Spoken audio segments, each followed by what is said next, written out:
Hey guys, it's the DevGabe here. So, I got this information from Previized, and this is the cutscene. So it goes from this position, and then after 5 seconds, it goes to this position. And Previized is this YouTuber that I saw, and he did camera interpolation. So I'll definitely leave a link to his channel in the description. He doesn't really upload anymore, but I just wanted to shout him out because he's the reason. So I'm just making this video because it's shorter than his video, and this is the code, and it's very easy. Just do task.wait for the current camera because the current camera sometimes doesn't load in, so you're gonna have to use a loop. And yeah, this is usually what people would do if they're trying to get the current camera inside of the starter player scripts. So I put the cutscene script in there. Here, let's stop the game. And if you look inside the starter player, I just have the cutscene script in there. So this is the script. It's just one script. And then you get one camera location and one location. I could show you how that works. So on workspace, we're going to just expose them because I made their transparency to 1. So let's just, there they are. And we need properties open. Windows property. And then we're going to make this all transparency to 0. And then, all right, so as you can see, there's going to be 2 parts. The camera part is basically what the camera is going to be focused on. So that's the direction. And then the location, so the one location and the one camera go together. They are 1. And I just called them one camera and one location. The cast shadow is off. Transparency is set to 1 when you want it to be invisible so no one sees it. And the can collide is off. And this is just to get the position, so you don't have to remember the numbers and stuff. And you can move this anywhere if you need to readjust it. It's very easy. And the 2 location is the same thing. Transparency 0. And this will be right here. And it will point from this location, the location part, which is what we're inside of, and the focus part, which is called 2 camera.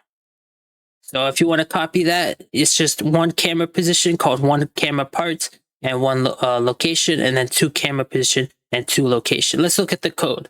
So inside the code, I just got the workspace wait for child 1 camera and 1 location. The reason I am using wait for child is to wait for the item to be placed into workspace, because if you just do workspace dot 1 camera, it might not be placed in workspace sometime and it would error. So, and because it's in starter player scripts, and then I was just running the game and I got an error that said 1 camera was not found. So I added 10 seconds because 5 seconds is the default wait for child time, and that was not enough time. So I just identified 1 camera position, 1 location. I did task.wait 10 seconds, and then I said print starting. I made the camera type scriptable. This just basically disconnects it from our character, so we don't interfere with the character's camera movement. And we call it scriptable right here with quotations. And then the camera interpolation is very easy. You get 1 location, which is the position that we're at, and then our focus position. And then this is the transition time. Transition time is 2 seconds. I could change this to 5 seconds. It's not very easy to do. And I could also change this one to 5 seconds as well, if I want to make the scene 2 interpolation with 2 location and 2 camera position. And then return it to character camera type equals custom. Hey guys, if you want instant camera teleportation just like that, I'll show you the code. And it just did it right here. And it will go to the other side. And it'll go back to me. So if it's camera.cframe equals cframe.look at, and then 1 location dot position and 1 camera dot position, this will be instant. So this will not take any delays because interpolation has a set of times and you don't want to have a duration. If you put a duration, even if it's a very small number, it's not going to be completely instant. So just use camera.cframe equals cframe.look at. This also works with new. .new is the same thing. .new also works with other things. It has three things, but look at only has 2 parameters. So cframe.new is for many different things, but this is another way of doing it. I just like look at because it has the word in it, and it's good for you just to look at that word. No pun intended. And yeah, let's get back to the main video. And that's basically it, guys. That's how you would make the code work. And if you are running into problems where when you return it to the character, it doesn't work with the custom, you could try camera.cameraSubject equals player.character cumulative with the code. So it would be both together, because you want to also set it to custom to set it back to the character's camera. Return to character camera. And yeah, I hope you guys enjoyed. Of course, you're going to have to identify player, local player equals game.players.local player. And if you want the character, local character equals player.character or player.character added :wait. And yeah, that would just wait for the character to be added into the workspace. And of course, this only would run time, so never wait. If you want to run it multiple times to see if the character is added, you would do player.character added equals connect function. Not equals connect, :connect function. And everyone should know that player.character added. Yeah.